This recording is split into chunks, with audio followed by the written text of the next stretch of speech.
All right. I think I'll go ahead and start with my part in the introductions. We'll let people come in as they come in. But I just wanted to thank everybody for being here. I wanted to remind everybody who is attending who's not an ARCE-Missouri member to please become an ARCE-Missouri member so you can continue to see amazing lectures like this one you're going to see in just a few seconds, have access to a few exclusive workshops and things that ARCE-Missouri does only for members. And then, of course, a lot of our lectures we also open to the public as well. And there's some other benefits of being an ARCE member. If you're interested, of course, reach out to any of us or look at the membership link here. We will have one more presentation or a component of ARCE-Missouri programming. Usually we take the summer off, but this was an opportunity not to be missed. One of our board members, Dr. Kathleen Shepard, Kate Shepard, is going to have an incredible sort of launch of her new book. This book is amazing. I've been able to read an advanced copy, and I can say it is really, really good.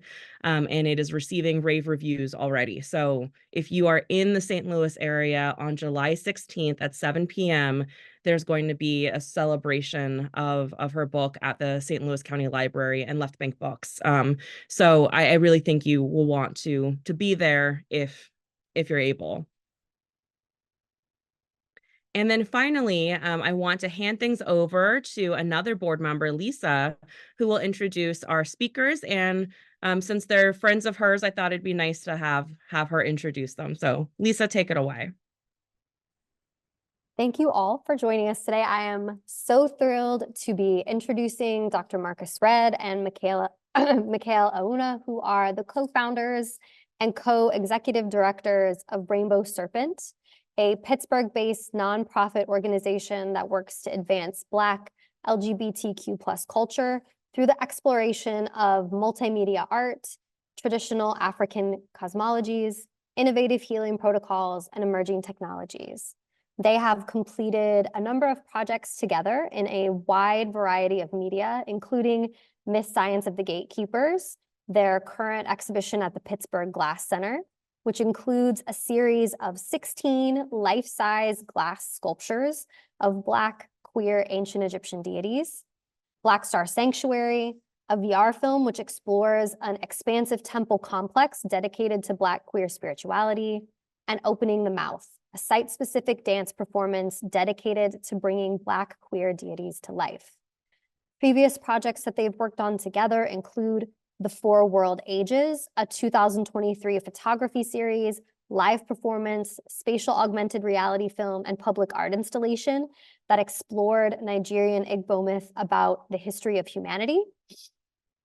Obi Mbu, or The Primordial House, which was a 2021 photography series and dance film based on a Nigerian Igbo myth about the creation of the world, and Playing the Cosmic Strings, another 2021 project, which was a large billboard influenced by Nigerian Igbo conceptualizations about the origin of music.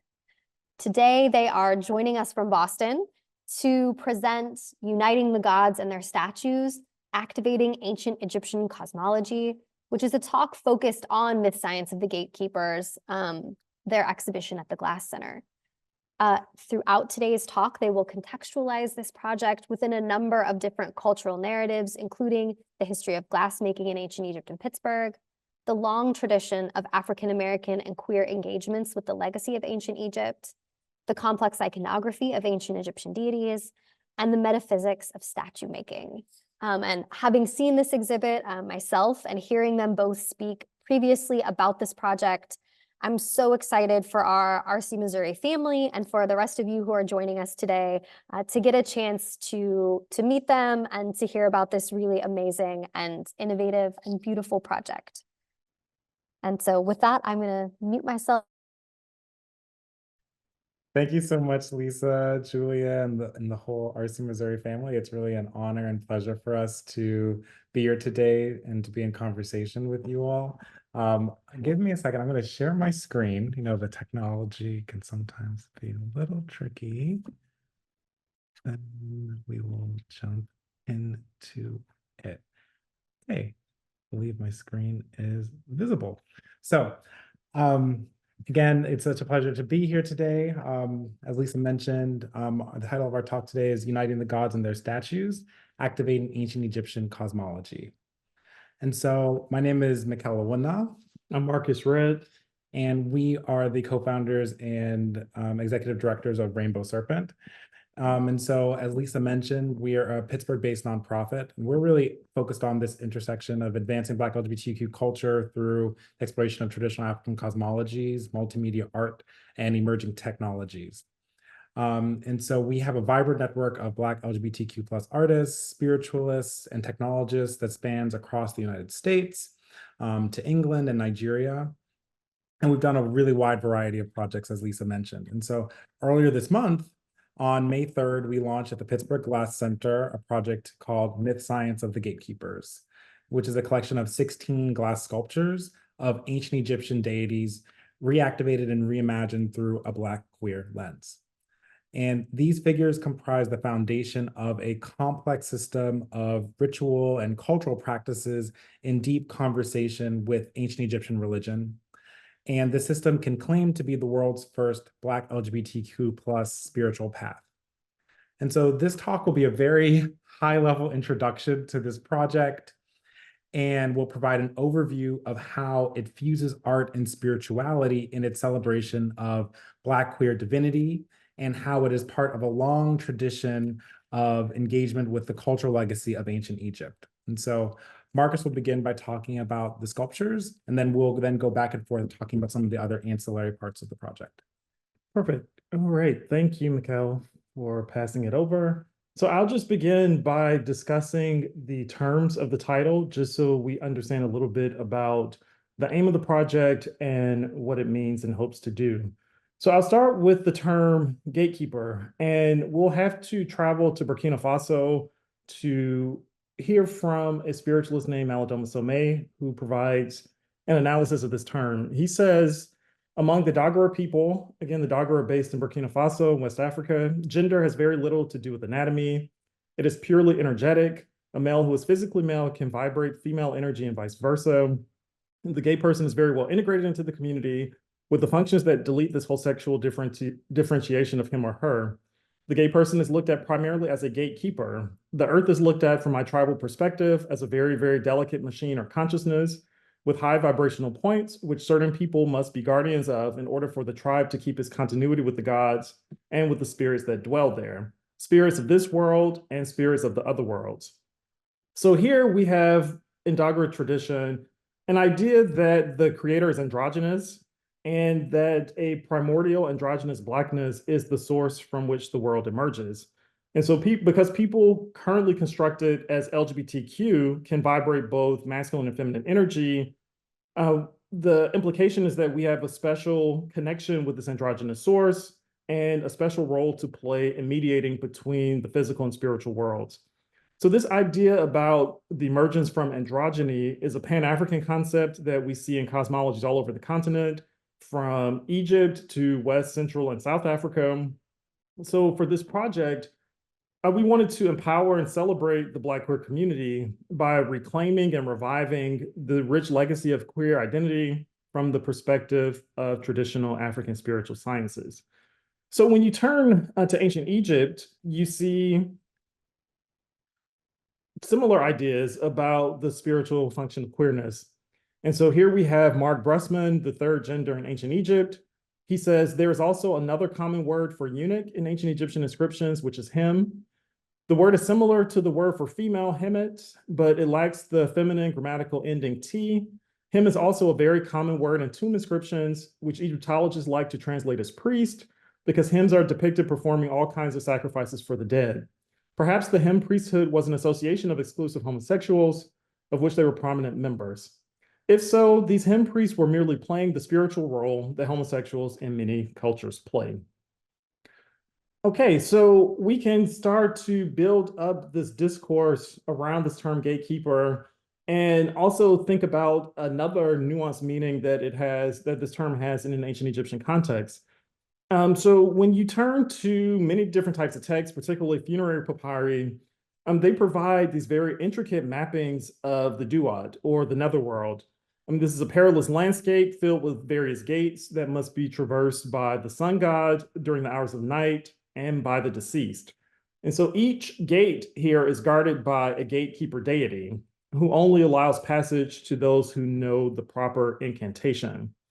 And so here you can see from this list on the screen, they have all of these awe-inspiring names such as Strident of Voice and Face Eraser. And we contend that these fierce powers represent attitudes and energies that Black LGBTQ people need to conjure in order to fight against all of the attacks the community faces. And here we still see this idea about this mediation between these different states of being, these different areas of existence. But in general, this project is about using the power of myth to activate and animate ancient Egyptian archetypal forms. Okay, so here I'm going to turn to the term myth science. And so this term really originates from the cosmic philosophy of the Black queer jazz musician Sun Ra.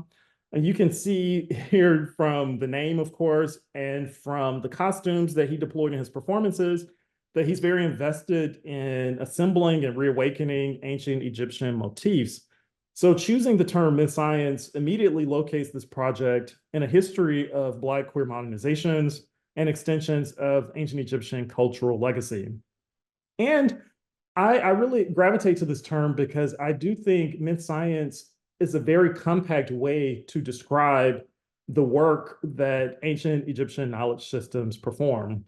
And we can go into this a little deeper by turning to Algis Uzdavinas, whose philosophy as a rite of rebirth really delves very interestingly into this concept or to this question of ancient Egyptian knowledge. He looks at this term rek, which we'll see come up later in the talk as well.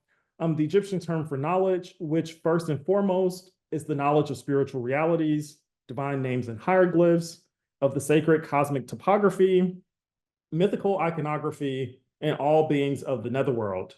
This elaborate store of knowledge, including scientific observations and theological interpretations, had a cultic function and culminated in gnosis, that is, in realization of one's different archetypal identities and in the restoration of one's divine nature.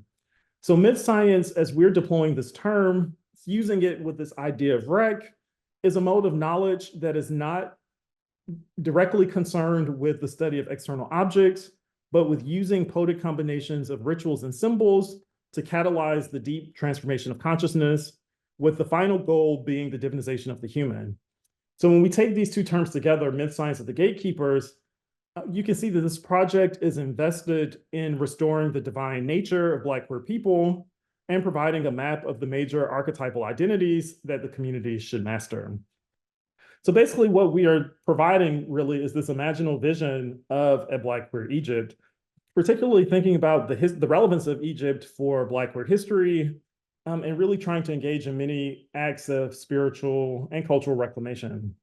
And so as we know, Egypt provides the first record of a same-sex couple in human history. Here on the left, we have Nyankanu and Khnumhotep from approximately 2500 BC. And we also receive from ancient Egypt very innovative portrayals of androgynous deities, such as Hapi, who we see on the right, who was imagined as a man with large breasts and a pregnant stomach. And so one thing this project is trying to do is make a case for the high culture of ancient Egypt being a foundational chapter in the history of human sexuality and gender diversity. And in thinking about Hapi and how the legacy of a queer Egypt developed over time, I found this quote from Eusebius, The Life of Constantine, to be very revealing. And so this text is from around 339 BC, and here he's talking about the consolidation of Roman Christianity. And so he says, consistently with this zeal, he issued successive laws and ordinances, forbidding any to offer sacrifice to idols, to consult diviners, to erect images. And as much as the Egyptians, especially those of Alexandria, have been accustomed to honor their river through a priesthood composed of effeminate men, a further law was passed commanding the extermination of the whole class as vicious, that no one might thenceforward be found tainted with the like impurity. So we're seeing our project in conversation with this history, as an attempt to erect images or statues in defiance of these kinds of laws and ordinances, as an attempt to revive images of Hapi, the androgynous personification of the Nile River, thinking about the importance of ancient Egyptian for effeminate or LGBTQ people. And so we're seeing our project really as this mode of revival, where we're trying to bring all of these dynamics back into public consciousness. Okay, so I guess let's turn very quickly to technique. And so we wanted to create sculptures of ancient Egyptian deities with a material that would connect the innovations of ancient Egypt to contemporary life in Pittsburgh. And so we know in many respects, glassmaking originated in ancient Egypt. Sophisticated glass production began there in the second half of the 16th century BCE. The earliest glass factories in the world are found in Amarna and Malkata. Here on the left, we have an image of Paul Nicholson reconstructing an ancient Egyptian glass furnace. And on the right, we have an image of a vessel from the Toledo Museum of Art, which is about 4 hours away from Pittsburgh, where we went to actually study ancient Egyptian glassmaking patterns. And you'll see how we reproduced some of these techniques in the work that we'll present today. Okay, so this project is also very much involved or also in conversation with the history of glassmaking in Pittsburgh. You know, in the early 1900s, or by the early 1900s, at least 80% of glass used in the entire country was produced in Pittsburgh. I mean, you could find it in a lot of important icons around the country, particularly the Statue of Liberty. And so the industry began in 1795 when James O'Hara opened the Pittsburgh Glass Works. And there's an interesting personal connection here because I live in O'Hara Township, O'Hara being a small suburb a little bit north of Pittsburgh proper. And so as I was doing research about O'Hara and the history of glass in Pittsburgh, I discovered that O'Hara was a slave owner and a woman that he purchased was ironically named Comfort. And so thinking about this local history of slavery, of the connection between slavery and glassmaking, was something that really was a thread that was woven through the entire part of the project. And we'll see this connection come up again when we talk about the opening the mouth performance a little bit later. But in general, we were hoping to mythically transfigure these local connections between glassmaking and slavery by returning to create out of glass images of Black divinity. Okay, so the statues have two components. So we have busts that were made using a lost wax casting process, really the same kind of process that you find in New Kingdom glassmaking. So we used a certain kind of alginate material you can see here on the left to cover a model's chest and face. And then we put plaster over it. And then from there, we derived a wax mold that we were then able to carve interesting hairstyles. And we really were interested in thinking about a wide range of ancient and modern Black hairstyles for the sculptures. And we can even think about this kind of process as an initiation process of sorts. I mean, when you see how the entire face and upper body are covered, I mean, it really gives you an image of mummification and thinking about how the body is transformed into these deity figures. So once we finished carving the wax form, we would put another plaster mold around it. And you can see on the left, me then pouring bits of crushed glass into the mold. And then on the right, you can see me in the hot shop, and the crowns or headpieces that you'll see on the pieces were created using traditional glass blowing and hot sculpting techniques. Okay, so now we'll just introduce the deities themselves very quickly. And I love this quote from Ron Nefer Amen. He says, "The Neteru are the shaping factors of all physical structures and events. They underlie, direct, and integrate all physical realities, from the subtlest subelectronic forces to the most complex of galaxies to the organ systems making up the physical body." And so here, I really love this definition because we all know the word neter, neteru is usually translated as gods. But here, this definition is asking us to look at them as these forces or principles of nature that manifest simultaneously on a number of different levels: cosmological, psychological, astrological, sociological, etc. And so I think here you really are getting a good emphasis on this idea of myth science and the complexity of ancient Egyptian approaches to knowledge. Okay, so here are the deities of the project. And so we have the traditional iconography on the left, and then you can see how we adapted and reformatted the traditional iconography in the statues on the right. So we wanted to start with Geb, and in our articulation of this figure, I mean, he represents the interconnectedness of the Earth's ecological systems and really symbolizes the foundational aspects of life and the environment. He is a reminder of the importance of biorhythms and the connection of the human body to the daily, weekly, yearly cycles of the Earth. A figure that reminds us to not engage in things like pollution, deforestation, or things that damage the Earth that we live on, and really thinking about the physical body as a vehicle for spiritual work. And as I was saying before, you can see the different types of approaches to hair, and each deity had a specific color combination that was associated with them. And so the colors of the headpieces are also bits of colored glass that match the headpieces are also mixed into the black. And you see different kinds of swirling patterns. And there we were trying to provide, I would say, a 21st century version of traditional ancient Egyptian granodiorite statues to give the formal, hieratic, ritual feel of those types of art pieces. Okay, so here we have the lion-headed deity Mahus. And so here we are imagining him as this queer warrior deity.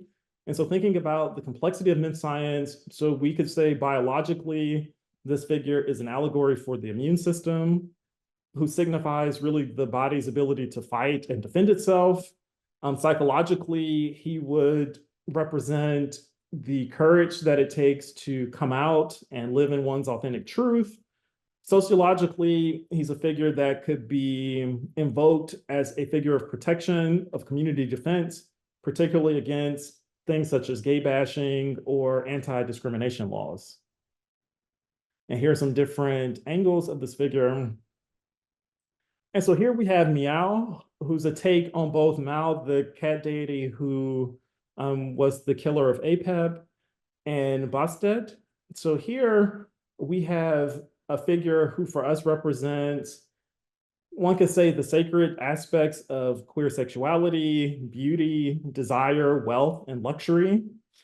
And so he's a figure that champions the full exuberant variety of sexual and gender expression that's found throughout the natural world, particularly overseeing things like homosexuality, transgender dynamics, non-reproductive heterosexuality. And again, you can see here how the color swirls and patterns show up differently in each figure. And so, and at the end of the talk, I'm happy to wind it back and we can spend a little bit longer talking about the specific iconography of a particular figure if you're interested in that. Or we might get into a conversation about how the iconography of Egyptian deities developed and transformed over time. So here we have Apwat, who's linked to dynamics of communication and language, and particularly a figure who illustrates the limitations and the potential of words in shaping reality. All kinds of dynamics around the ideologies we hold, the communication systems we partake in. I'm thinking about all of the symbology around canines. The excessive digging could be read as a symbol for the quest and the digging for knowledge, the digging for information. The fact that canines are actually able to respond to human commands and language, connecting this figure to ideas around logical framing, persuasion, the use of speech, all of these kinds of things. Here we have Keperam. He's a deity of transformation and rebirth. And so his essence, of course, is symbolized by the sacred dung beetle. And as such, he really teaches us the profound lesson of turning the discarded, turning waste products into the divine. I mean, so he's embodying the cycle of growth, decay, renewal. He's a bearer of change. basically inviting us to embrace our past, particularly our past failures, as the foundation for new growth, for reinvention, all these kinds of things. And again, there's an interesting conversation around the hairstyles and the figures being chosen. So here, the figure has a small afro, which from a certain angle might remind you of the sacred dung ball that the Beatles would collect and roll across different natural landscapes. Here we have the figure Khonsu. So this is a figure, of course, associated with all of the qualities traditionally associated with the moon. So things around nurturing, being receptive, being introspective. On one hand, we could say that this figure represents the talent of being able to nurture other people, things, and projects. You can think about this figure as being associated with dreaming, dynamics of humility, internal work, astral projection. And you can see how the traditional side lock and the original figure is reinterpreted as these box braids.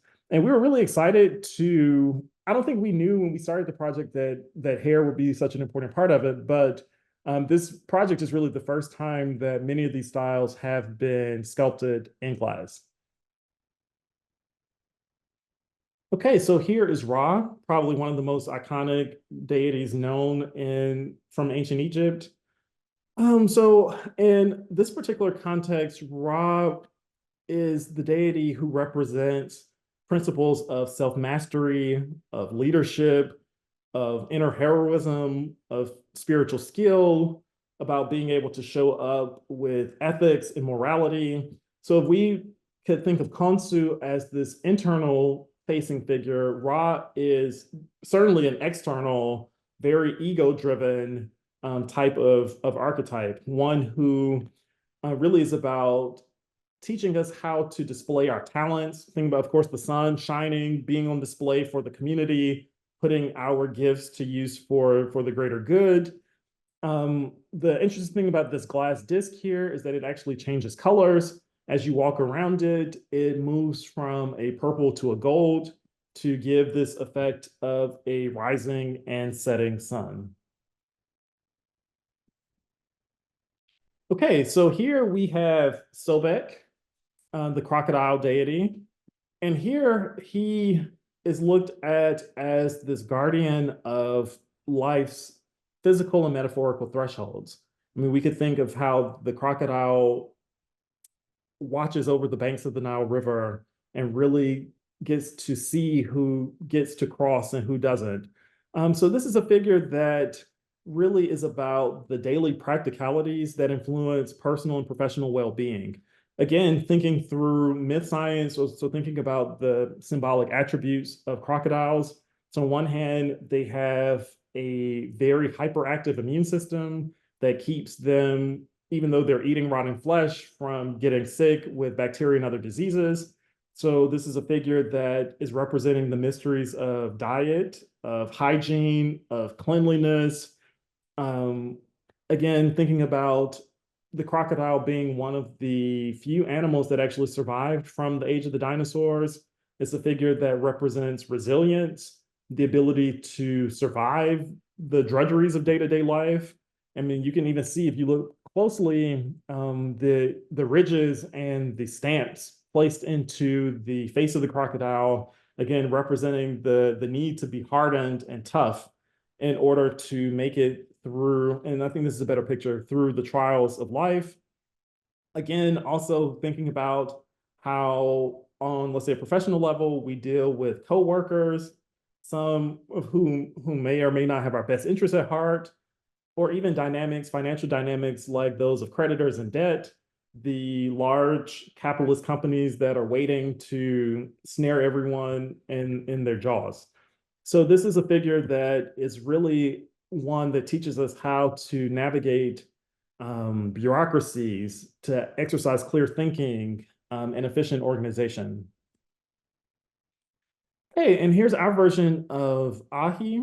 And so instead of the sistrum, we decided to craft a harp to be the symbol of Ahi. And we're particularly thinking about this figure as a symbol of relationships and social harmony within the Black LGBTQ community. So thinking about the harp, I'm representing aesthetic balance, beauty, artful negotiation. So really this ideal state of social and interpersonal harmony. So this would manifest not just in relationships, or let's say romantic relationships, but also let's say in business relationships where one can see this harp as this attempt to find ways to harmonize different figures or to find win-win solutions that will be drawn from mutual understanding, mutual benefit, cooperation, and compromise. And we had a great time, a fun time working on this figure. This figure, Serk, the scorpion. And here, again, we're thinking through what this figure means in a 21st century context. So we could think about the sting of the scorpion as representing our inner battles with venomous thoughts and emotions. So things like resentment, internalized homophobia and racism, shame, guilt, suicide, self-destructive tendencies. So this is a figure that is representing the shadow self, who's asking us to face the part of ourselves that we try to deny or keep hidden, asking us to heal the toxicities that are embedded in all of us, thinking about how the scorpion likes to hide in these dark, damp places under rocks. So thinking about how this is a figure that is all about scandal and the parts of the self that we don't want to present to the public. But on the alternative side, it's a figure that is asking us to face our woundedness, our toxic sides, and really think about how to heal those through courage, through self-reflection.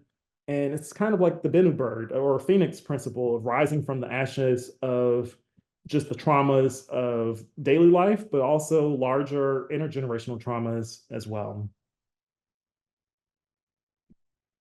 Okay, so here we have the figure Wacha, who Mikael was the model for, and this is the cobra. And so as we know, this particular figure represents, well, this figure is an intense and chaotic deity of psychic power. I mean, so we know that pharaohs would have the cobra on the crowns to kind of represent the defense of the state, the attack of enemies. This is all about the dual nature of psychic powers for healing and harm, for protection and destruction, and really in general, how do we understand the subtle energies that are all around us, whether that's through activating a certain kind of personal charisma or understanding how we're kind of being manipulated through subtle energy, whether that's advertising, propaganda, etc. All right, here we have this fused figure, Tahuti Ma'a, who is a deity of wisdom, balance, and cosmic order. So for this particular figure, we think of him as a deity of oracles, of divination, of the large cosmological systems that present a map of how all parts within a whole are related to each other, and the importance of understanding these kinds of interrelationships. Again, I think this was probably another one of my favorites to work on, and you could see how the sharpness of the color, that blue-green color, appears in these kind of really rich chunks in the bust of the figure. And here is Ptah, and here is the figure we probably took the most liberties with. We most deviated from the traditional iconography. Mainly because we wanted, with this anvil, to get across this idea of Ptah being the craftsman or the architect of the gods. I mean, we know that he was this patron saint of all craftsmen, particularly in Memphis. And in our particular interpretation, that we kind of broaden that out to think about the larger geometrical principles that dictate the form and function of all things. So a figure that provides the ultimate blueprint of existence from the microcosm to the macrocosm. Of course, everything that exists has a particular form, time, and place that is located. And Ptah is a figure that shapes the particular area in which everything comes into existence. And even with the hairstyle, these intense bubble braids, I mean, you could see a certain kind of form, structure, discipline embodied even in the choice of the hairstyle here. Okay, so I was the model for the figure Hapi, who I mentioned earlier. Again, I think here's where you can most clearly see the influence from ancient Egyptian New Kingdom statuary, particularly in the feathering pattern that's on the vase. We had a great time creating all of these papyrus stems and lotus buds. And so, as I was saying before, Hapi is the personification of the flood of the Nile River. This androgen who transcends the gender binary by embodying this perfect fusion of male and female energies, as such, represents a certain kind of enlightenment, a certain kind of telos for human development, a certain kind of fusion of all contraries that is a sign of a certain kind of completion of the human quest. We know that Hapi also represents a certain kind of fusion and unity on a political level with the Hapi of the North, Hapi of the South. I mean, we could look at the iconography of the papyrus and lotus as another kind of fusion. Papyrus as being a sign of books, writing, a kind of left brain approach to knowledge, with the lotus buds being more of a psychedelic, imaginative, right brain approach to knowledge. So even in the choice of the floral element, you see this idea of fusion, of contraries, fusion of opposites, and this larger unity. Okay, so we're coming up to the end to our final two deities. So we have Nu, who we're envisioning as the god of the primordial black waters. So you can see this clear bowl and this black water on top of the head. And so for us, the waters of Nu represent the original state of boundless, infinite energy matter, this kind of cosmic matter from which all existence is molded. This depiction of Nu underscores his role as a certain kind of foundation from which all forms and manifestations are derived. The black water has no shape. It can be formed or crafted into the shape of any container that is put in. And so on one hand, he also represents a return to origins, a loss of self, where we see our consciousness as part of a larger whole.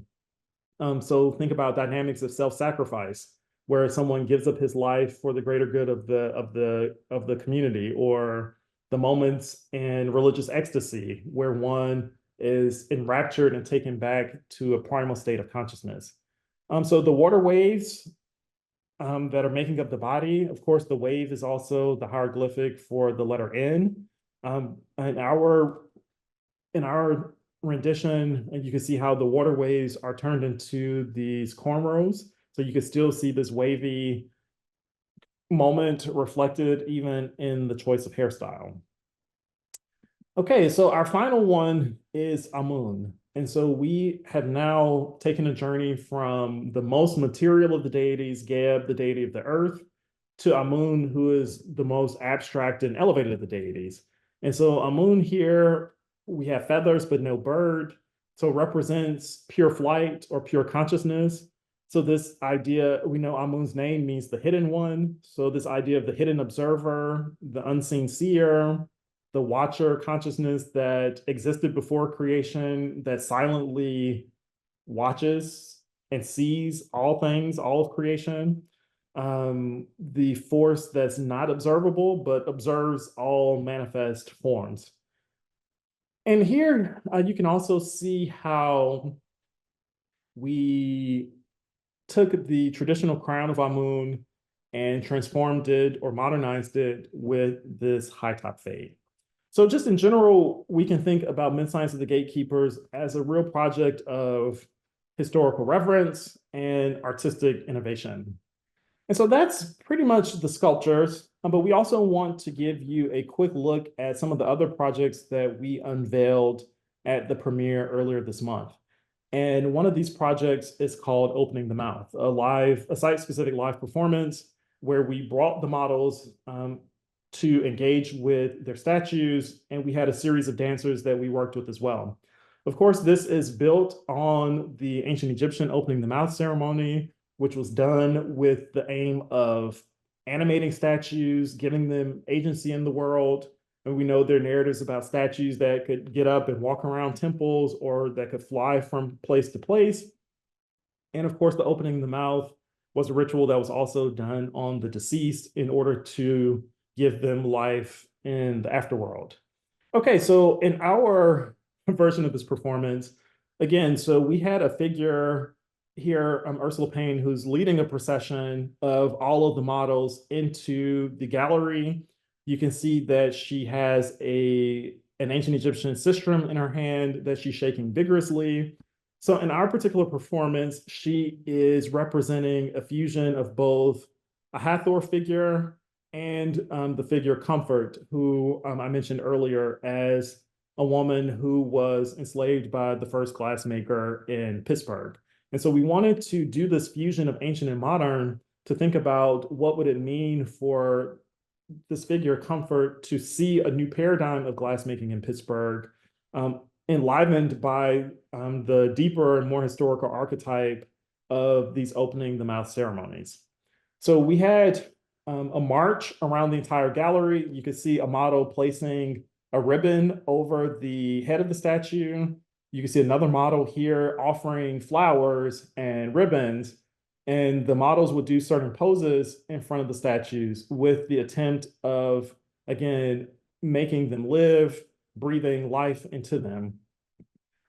So once all of the models had, once we all had marched in, the lights immediately changed, and we used some dynamic projections in order to amplify the ritual components of the performance. We had two dancers who came in and performed certain movements in front of each statue. You can see the dancer on the left is holding a glass version of a lotus bud, and the dancer here has a glass version of a snake. And so what they would do, they would touch the mouth of each statue, blow into the nose, perform certain movements that fit the energetic signatures of the statues. And they also made several marches around the space of the gallery as the projections changed and morphed all around them. And we also can think about these two female figures as a representative of Isis and her sister Nebutet, who traveled through the state of Egypt looking for pieces of Osiris's body, and of course building the shrine where each piece was found. And as the two sisters, they are performing a similar function of taking the scattered pieces of these statues and making them one coherent whole that is revived for our 21st century Pittsburgh context. Here you can see the dancers actively engaging with the statues, praying in front of the statues, touching the mouth, touching the face, blowing into the nose. All of these elements that we're adapting from the ancient texts for this performance. Again, here's a clip of some of the movements. And we even had the dancers were interacting with the projections and becoming many different types of mythical figures as the performance unfolded. So now I'll turn it over to Mikael. Yep. And so I will just reshare to make sure that our sound is being shared as well. But in addition to the components that we've been talking about, including the sculptures and the opening the mouth site-specific ritual piece, we also developed Black Star Sanctuary. And so Black Star Sanctuary is a Black queer virtual reality temple space that draws inspiration from ancient Egypt that we then developed into a 15-minute virtual reality film. So we'll share with you all the trailer for the film.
this was a very exciting component of the piece. And so this virtual reality film was then projected as immersive projections around the gallery, again, transforming it and recreating a sacred Black queer temple environment within the gallery space. And so the film takes place over the course of a symbolic day, which is an allegory also for the journey of human existence. And so here, we'll try to take you through the course of the day in these images. And so this is the beginning, where you see a rainbow serpent coming down, which is also the beginning of incarnation, after which the snake arrives at the bridge. And so crossing the bridge is a kind of birth.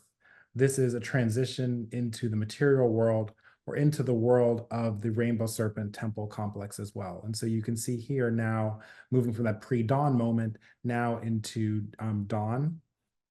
Here's also, again, through the bridge sequence. And then we enter into the courtyard. So the courtyard really is the labyrinth of life and existence. And here, again, you can see the entire space being transformed as we move through this symbolic day. And then we descend from the courtyard into the tomb. And so the tomb, this is a space of death and resurrection. Within the tomb, you also see the representation of Nyankanum and Knumatep here. And so this also showcases the importance of connecting with ancestors and remembering Black LGBTQ plus origins as well. Emerging from the tomb, we then enter into the throne room. And so the throne room, this is the final stage of enlightenment. We see the Dendera Zodiac, which also showcases the importance of understanding the mysteries of the sky and the connection of the cosmos to human life. And then at the end, we end with the flight of the rainbow serpent out of the temple with all of the sculptures on its back as it returns to the heavens. And so to give you all a sneak peek of what the space looks like, we also have a short video to share with you as well.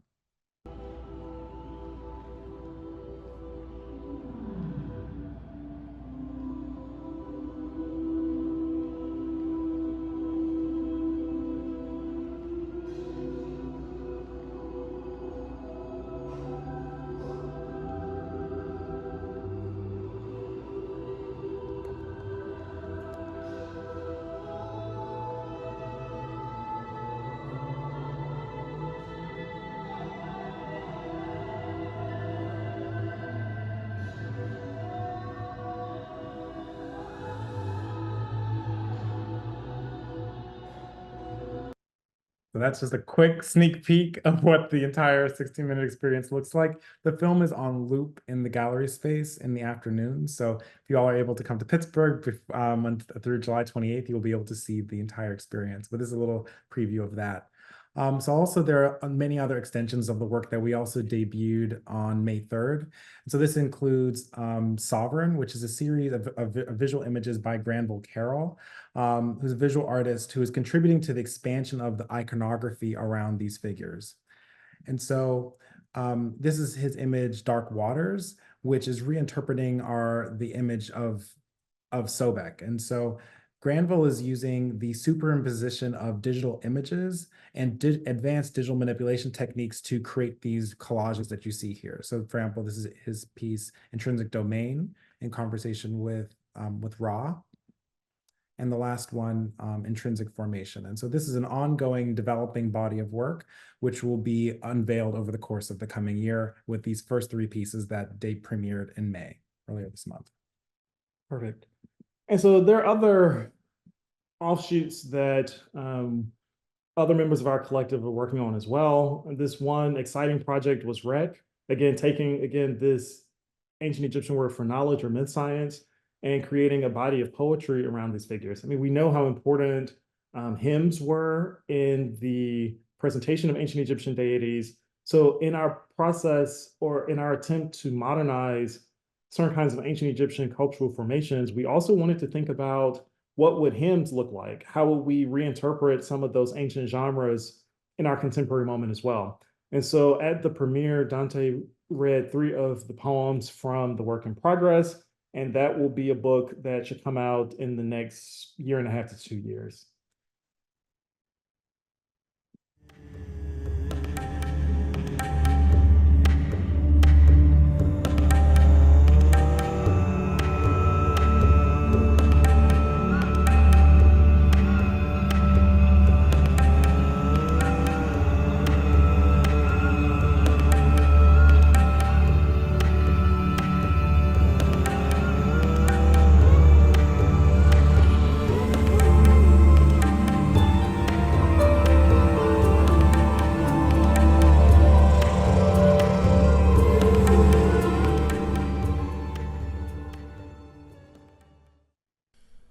Procession of the Sustainer. The goose makes a harmony, circling the encampment, marking, surveying its border. Little mighty Geb, have your fill of snails. Grant us your excrement to feed our fields. Attune us to the land's breath, to its tears, to its parched exhaustion, to its opening, again and again in green, as the moon turns its one face around in the night of heaven. Little mighty Geb, cast down your down, that we may dream beyond the seasons, that we may see what the gods see.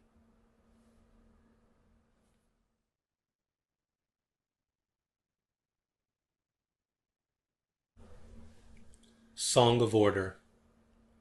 He walked the sea of dunes and tamed the sands. One eye a brain, the other eye a heart, but single vision, a seed of peace. Praise him, lovers, standing back to back. You see the same horizon, you breathe with unity. Ahi walked the sea of dunes and tames the sands. One hand holds the key of life, the other his indelible harp. Strum once, all chatter ceases. Strum twice, and silence reigns. Strum thrice, the noble houses all embrace their nobler selves.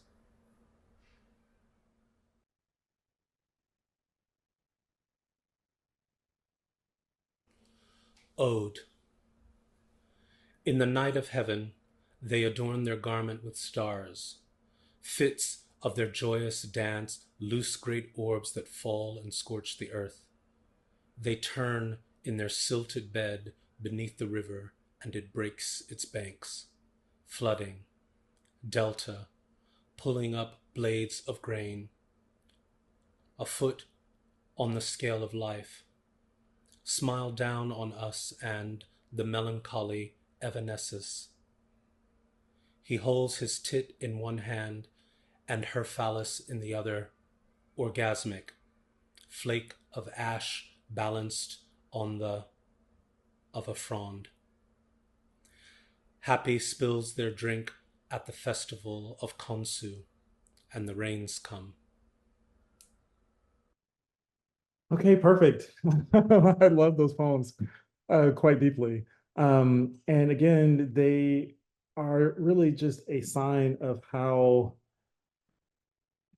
intense the work to rethink and to reactivate these figures has been. And the project is moving and developing in so many different interesting directions.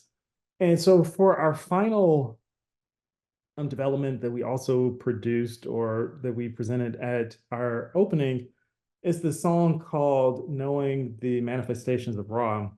And so here, this was really important to us because this narrative, from the book of Knowing the Evolutions of Ra, I think is important because it provides an example of really what we can call a queer cosmology. And we have a narrative here of a deity who creates the world through ejaculating into his own mouth, which is a very different and embodied understanding of desire, of sexuality, and its integration with the unfolding of the world itself. So these are not dynamics that are repressed or expunged, but things that the text really engages with, takes pride in, and really presents in such a vibrant and vigorous way. So I actually worked with a collaborator, Geronda Primrose, to set the transliterated text of this creation narrative to music. There, of course, the poetic qualities of the language really lent themselves to this kind of a format. And I think this project also is just part of one of our larger ideals of thinking about how to not only reanimate the archetypal forms, but also forms of the language and other kinds of cultural forms such as music as well. So we'll provide just a sneak peek of how that performance went.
Okay. Yeah, so that is an introduction to the Mid-Science of the Gatekeepers project and the projects that are growing out of it that will continue to be released over the next few years. And hopefully you all enjoyed this quick look at the universe that we're building, and we look forward to taking any questions you might have.